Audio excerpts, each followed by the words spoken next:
entre os diversos componentes do sistema.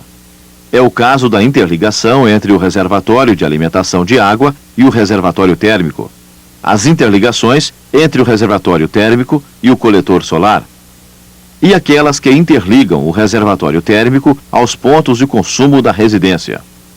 Todas as tubulações utilizadas nas ligações entre o reservatório e os coletores deverão ser de cobre.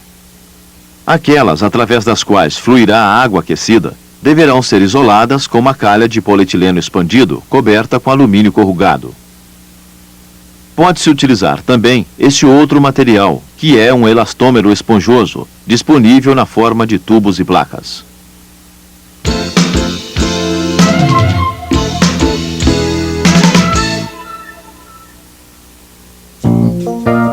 Bem, depois de conhecer os principais componentes de um sistema de aquecimento de água com energia solar, vamos então falar sobre o seu funcionamento. Antes, porém, precisamos falar sobre uma grandeza física, que é a massa específica, pois o funcionamento da maioria dos sistemas de aquecimento depende dela. Podemos definir massa específica como sendo a relação entre a massa de uma substância e o volume ocupado por esta substância. Por exemplo, se 10 quilos de uma determinada substância ocupam um volume de 8 litros, a massa específica desta substância será de 1,25 quilos por litro, o que equivale a 1,25 gramas por centímetro cúbico. A massa específica é uma grandeza que sofre pequenas alterações de valores em função da variação da temperatura da substância. A água, por exemplo, apresenta uma massa específica praticamente igual a 1, quando a sua temperatura for de 15 graus Celsius. Mas à medida em que a sua temperatura aumenta, verifica-se uma pequena redução no valor da sua massa específica, conforme ilustrado neste gráfico. Este fato nos leva à conclusão de que a água, quando a maiores temperaturas, torna-se mais leve. Nos sistemas de aquecimento mais simples, o reservatório térmico encontra-se instalado em um nível acima do coletor solar. Durante o aquecimento, a temperatura da água presente no interior das tubulações do coletor solar será maior que a temperatura do interior do reservatório térmico. Assim, por um pequeno intervalo de tempo, a água que se encontra mais aquecida terá menor massa específica, quando comparada com a água que se encontra no reservatório. Isso fará com que a água do reservatório térmico tenda a descer, promovendo a subida da água mais aquecida, que se encontra no coletor solar, para dentro do reservatório térmico. Este processo se repete até que a temperatura da água seja praticamente a mesma em todos os pontos do sistema. Este processo de circulação natural da água gerado pela diferença de temperatura é denominado termosifão. A existência de um desnível mínimo entre a parte inferior do reservatório térmico e a parte superior do coletor se faz necessária para evitar a recirculação da água aquecida do reservatório para os coletores. Conforme está ilustrado nesse esquema, esse desnível deverá ser de no mínimo 30 centímetros. Bem, diante do que foi apresentado até agora a respeito do funcionamento desse sistema, você poderá estar tendo a seguinte dúvida: se é a diferença de valores da massa específica da água no interior do coletor solar e no interior do reservatório térmico que proporciona a sua circulação, qual será o desnível máximo que poderá existir entre esses dois componentes do sistema? Na verdade, do ponto de vista teórico, não existe um valor máximo para este desnível. O que acontece, de fato, é que quanto maior ele for, menor será o fluxo da água em circulação. Em outras palavras, a água irá demorar mais tempo para circular, e isso poderá reduzir o rendimento térmico do sistema. Assim, o que se procura obter na prática é a instalação do reservatório com o menor desnível possível em relação aos coletores, de preferência não ultrapassando 5 metros. Além disso, não se pode esquecer de respeitar, é claro, o limite mínimo exigido de 30 centímetros para evitar a recirculação da água quente presente no reservatório para os coletores. Assim, a água irá circular no menor tempo possível e o rendimento do sistema será satisfatório. O sistema que acabamos de apresentar é o mais simples e mais utilizado nas instalações residenciais e em diversos outros locais. Entretanto, em algumas situações, principalmente onde o consumo de água aquecida é bem maior, este sistema pode não ser o mais indicado. É o caso, por exemplo, de indústrias, hotéis e pousadas e algumas piscinas que necessitam de sistemas de grandes capacidades. Nesses casos, ao invés do sistema termosifão, é recomendável utilizar a circulação forçada através de uma bomba, o que irá aumentar a eficiência térmica do sistema. Como ilustrado nesse esquema, no sistema com circulação forçada, existe um sensor diferencial de temperatura, que irá comandar o sistema. Este sensor mede a diferença da temperatura da água entre o reservatório térmico e o coletor solar. Ele pode ser calibrado, por exemplo, para ligar quando houver uma diferença de 7 graus Celsius e para desligar quando esta diferença cair para 3 graus Celsius. Assim, sempre que a temperatura da água presente no coletor solar estiver 7 graus Celsius acima da temperatura da água existente no reservatório térmico, a bomba será automaticamente ligada, proporcionando assim a circulação forçada da água. Mas, quando esta diferença de temperatura cair de 7 graus Celsius para 3 graus Celsius, a bomba será automaticamente desligada. Neste caso, será necessária a existência de uma tomada de energia elétrica para acionamento da bomba. Esta energia poderá ser proveniente, inclusive, de um sistema solar para geração de eletricidade.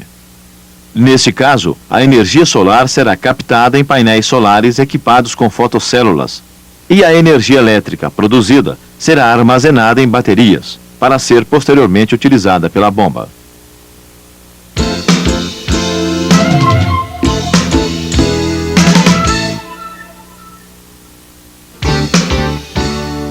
O dimensionamento do sistema solar para aquecimento de água deve ser feito levando-se em consideração a demanda diária de água aquecida. É sempre conveniente que nos dias ensolarados, o sistema de aquecimento possibilite a autossuficiência, isto é, somente ele seja capaz de atender à demanda por água quente durante 24 horas do dia. Assim, para dimensionar o sistema, será necessário calcular a demanda diária de água aquecida, determinar o número e a capacidade dos reservatórios térmicos, determinar o número e o tipo de coletores solares a serem utilizados e as condições de instalação do sistema. Vamos então falar sobre cada um desses assuntos, começando pelo cálculo da demanda diária de água aquecida.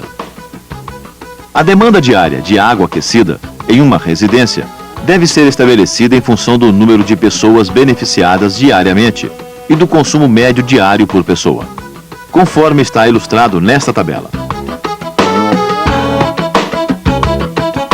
Como você pode observar, o consumo de água aquecida no banheiro por dia por pessoa é de 50 litros, considerando o uso do chuveiro, da ducha íntima e de uma torneira. No caso de se utilizar banheira para banho, o consumo diário por pessoa será de 100 litros. Na torneira da cozinha, com uso moderado, pode-se considerar um consumo diário de 50 litros de água aquecida. Máquina de lavar pratos necessitam em média de 50 litros de água aquecida por dia, e as de lavar roupas de 150 litros de água aquecida por dia. De posse desses dados, podemos então fazer um exemplo de cálculo para facilitar o entendimento. Para isso, vamos considerar uma residência rural, habitada por 4 pessoas, na qual existe uma máquina de lavar roupas e terá torneira de água quente na cozinha. Se cada habitante tomar um banho por dia, e sabendo-se que gastam-se em média 50 litros de água aquecida por banho, serão necessários, então, 200 litros de água quente por dia, apenas para atender à demanda do chuveiro. Somando-se este valor ao consumo médio de água quente para atender à máquina de lavar roupas, que é de 150 litros por dia, mais 50 litros para uso da torneira da cozinha, chega-se a um resultado de 400 litros de água aquecida por dia. Agora vamos calcular o número e a capacidade dos reservatórios térmicos. Para determinar o número e a capacidade dos reservatórios térmicos, será necessário ter acesso a catálogos de fabricantes, contendo as especificações de seus produtos. Nesta tabela simplificada, estão apresentadas as capacidades de alguns modelos de reservatórios encontrados no mercado, bem como o tipo de material em que são fabricados. No caso do nosso exemplo de cálculo, a demanda diária de água quente foi de 400 litros. Portanto, bastará utilizar apenas um reservatório com uma capacidade de 400 litros. Supondo agora que a demanda diária de água quente tivesse sido de 700 litros, seriam necessários 2 reservatórios térmicos, sendo um de 300 litros e outro de 400 litros. Os reservatórios a serem utilizados poderão ser de cobre ou inox, ficando a decisão por conta do cliente. O próximo passo consiste em determinar o número e o tipo de coletores solares a serem utilizados. Os coletores solares para aquecimento de água, comumente encontrados no mercado, possuem área coletora variando entre 1 metro quadrado e 1,6 metros quadrados. A área do coletor solar encontra-se associada a um volume de água, que poderá ser aquecido até uma determinada temperatura. Em média, em um dia ensolarado típico, praticamente sem nuvens, um coletor solar apresenta eficiência térmica na faixa de 40% a 60%. Nessas condições, com uma área coletora igual a 1 metro quadrado, torna-se possível aquecer 60 litros de água até a temperatura de 60 graus Celsius. Assim, de maneira prática, podemos elaborar uma tabela como esta que você está vendo, onde o número de coletores é estabelecido em função da quantidade de água a ser aquecida. Veja, por exemplo, que para aquecer 500 litros de água, serão necessários 5 coletores solares, cada um com 1,6 metros quadrados de área coletora. Quanto ao tipo de coletor a ser utilizado, se vertical ou horizontal, serão as condições do local da instalação que irão influenciar nesta escolha. Vamos então falar sobre estas condições de instalação. Geralmente, os coletores solares para aquecimento de água são instalados aproveitando-se estruturas já prontas, como os telhados das residências. Entretanto, eles podem ser instalados também em estruturas próprias, construídas exclusivamente para permitir a instalação dos coletores. Assim, as condições do local da instalação exercerão importância fundamental na definição do tipo de coletor a ser utilizado. Além disso, em alguns casos, não é possível instalar o sistema mantendo-se o desnível mínimo de 30 centímetros entre o fundo do reservatório térmico e a parte superior do coletor. Como mostrado nesse esquema, nesses casos, torna-se necessária a instalação da válvula solar de desnível negativo. Ela atuará bloqueando o fluxo de água aquecida do reservatório térmico para o coletor solar. Finalmente, vale a pena lembrar que nas localidades que apresentam riscos de ocorrência de temperatura muito baixa, mesmo que em apenas algumas ocasiões, recomenda-se fazer a instalação da válvula anticongelamento.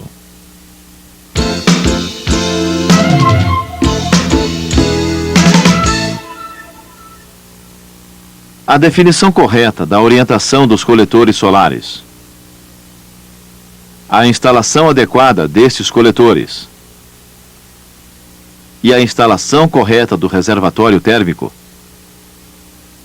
são assuntos que devem ser muito bem esclarecidos, dada a importância de cada um no processo de instalação do sistema. Vamos então falar sobre esses assuntos, começando pela orientação dos coletores solares. A condição ideal para se obter rendimento máximo de qualquer coletor solar é que ele esteja sempre perpendicular aos raios solares. Isto, entretanto, requer um sistema equipado com mecanismos que permitam a movimentação dos painéis solares, de tal forma a acompanhar a trajetória do Sol. Isso, sem dúvida, tornaria os sistemas solares para aquecimento de água residencial muito caros e com maior custo de operação e manutenção. Sendo assim, os painéis solares deverão ser fixos, instalados em posições convenientes que permitam a obtenção do melhor rendimento térmico possível em cada situação particular. Para as localidades do Hemisfério Sul, como é o caso da grande maioria das localidades brasileiras, os painéis solares deverão ser instalados com a face voltada para a direção norte. Ao contrário, os painéis solares instalados em localidades do Hemisfério Norte deverão possuir suas faces voltadas para a direção sul, Além disso, é de fundamental importância determinar corretamente a inclinação adequada dos coletores solares em função da aplicação. Para a máxima captação anual de energia, a inclinação igual à latitude local é a melhor. Para a máxima captação de verão, a inclinação deverá ser igual à latitude local menos 15 graus. Para a máxima captação de inverno, a inclinação deverá ser igual à latitude local mais 15 graus.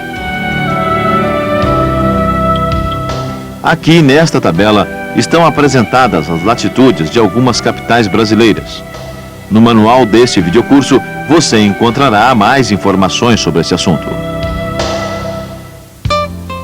Agora vamos falar sobre a instalação correta dos coletores solares.